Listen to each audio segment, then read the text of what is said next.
Ladies and gentlemen, please welcome Ms. Trisha Teada from the University of the Philippines, Diliman, to talk about good governance. Ms. Janessa Tech In from the Pamantasan ng Lungsod ng Maynila to talk about the environment. And Ms. Abigail Caracas from Far Eastern University to talk about social media.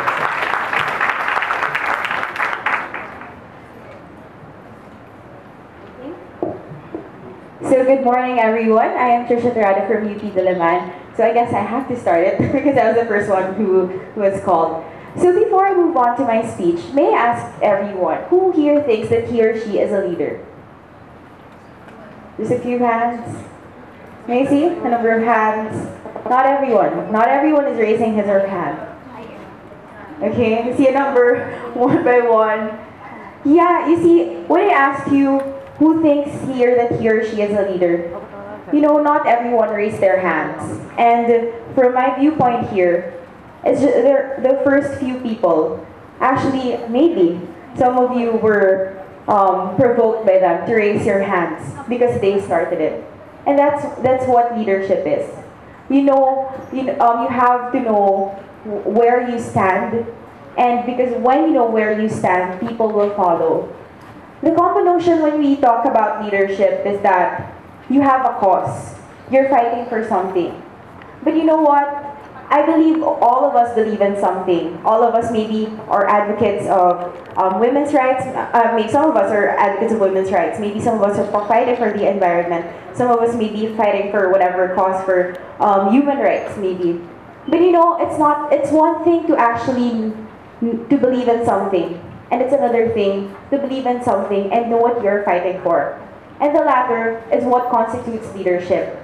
So maybe let me just share with you some experiences that I had in the past, why I got into several leadership positions, and what motivated me to really push to become a good leader, in my own standards of saying what a good leader is. Before I went to college, I've already taken up several leadership positions back in high school. I've been part of different organizations as well, which I took different leadership positions. Before I got into college, I told myself, this is enough. I'm already tired. I don't want to get into any leadership position. Because you know, when you get into leadership positions, it's not that easy. You have to do a lot of things. And aside from that, you have to deal with a lot of people who not everyone will actually appreciate what you do. So from then on, I told myself, this is it, this is over, I'm not getting any leadership position when I get into college. But then, apparently, when I get into college, you know, there's still that calling.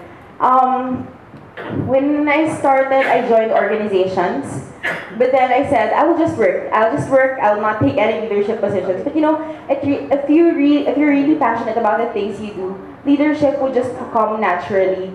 I joined this international organization called ISEC, if you're familiar with it, if you have it in your schools as well. It's present in 7 to 9 universities in the country. And, you know, from there, it's where I actually got the chance to lead a good number of people, to be able to interact with people from abroad who come here in the Philippines, and to work with the biggest organizations. I had this project called Gawad Kalinga, and you know, it was one of the life-changing experiences that I had. Because working with Gawad Kalinga, we designed a project for the people of different, we started with one community, and we had to bring social entrepreneurship to them. You know, I never thought that I could pull off such a project. Lagi kasi natin iniisip mga bata pa tayo eh, wala tayong magagawa, pero hindi totoo yun. It's actually nice if you start early because you know, diba sabi nga nila, be careful not to fail.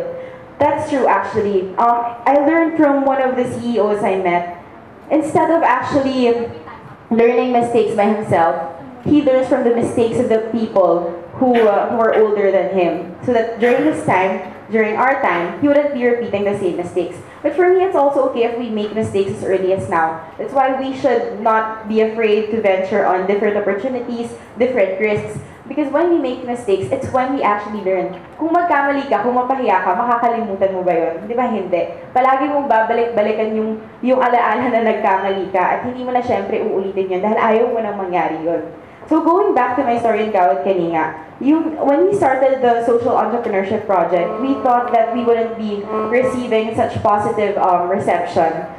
How, maybe you're asking how did the project go? We were just 6 in the team. We were designing a project. We were thinking, the people in Gawad Kalinga, they have homes. Now what's after, or what's in store after that? So we formed a team. We talked about how we can go about social entrepreneurship. And then through ISEC, we got people from different countries, from China, from Hong Kong. You know, at first, I was really on the cloud. I don't know how it's going to work, how these people would be interacting with the Filipinos, how they would receive us. First, alam nyo, nakakatuwa kasi parang, medyo nakaka-issue pala nung una kasi iba yung pagtingin nila sa Pilipinas. When they see middle class people, iba yung middle class natin, iba sa kanila, mas mataas. So parang nung una gusto na nila umalis sa bansa.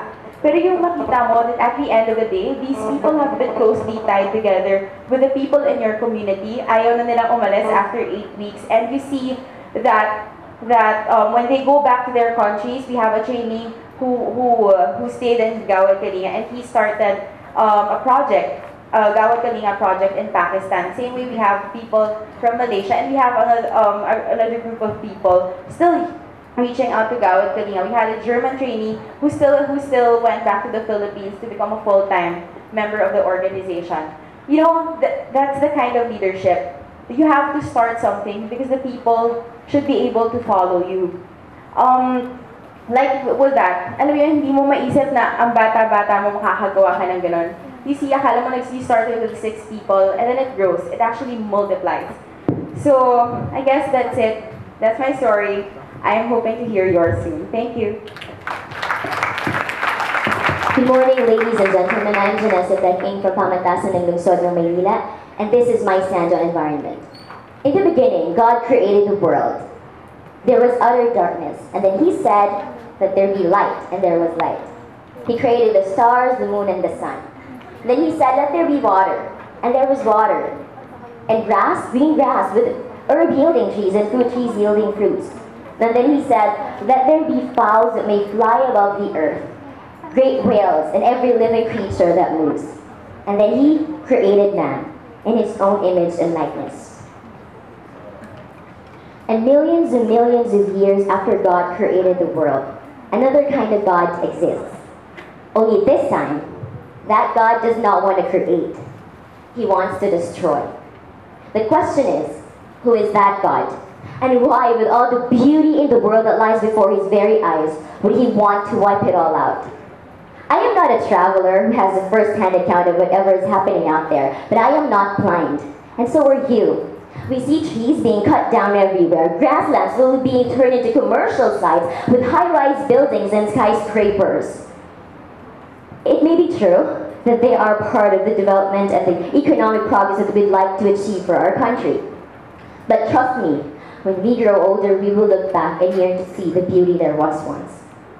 I am not deaf, and so are you. I click open the radio and I hear the news about a typhoon really affecting hundreds and thousands of lives. Only because of that one popular culprit. I think you know what I mean. And I hear and listen to anchormen as they say the number of people missing because of landslides and flash floods. I am not mute, and so are you. Most of us here are communications and PR students, right? As communications and PR students, we are given the capability and the ability, the position. We are in the position to say things the way we want them to be said, the way they should be said, to influence people, to move together. You know what? We are actually created by God in His own image and likeness. And by that it means that we are given the senses, the same senses to use, to make sense of the world, to make sense of what the world really has to offer. We are given the chance to make a difference.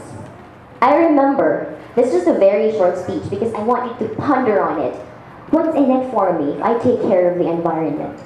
I remember walking down the street, throwing candy wrappers here and there, tucking papers in every corner. And then I realized that that other God who wants to destroy could be me.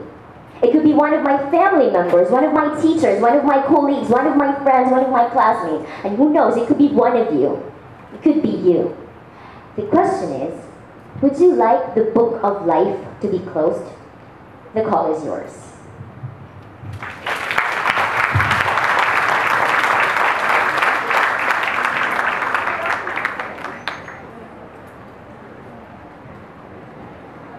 To the organizers of this event, guest speakers, and participants who are gathered here today, good morning. You know, in August 2011, Christopher Lau became an online sensation due to a simple reason. He was not informed. His car practically dived into the flooded Mother Ignacia Avenue in Quezon City. You know, his car was damaged, and to add insult to injury, he was immediately submerged in mean and vicious online insult.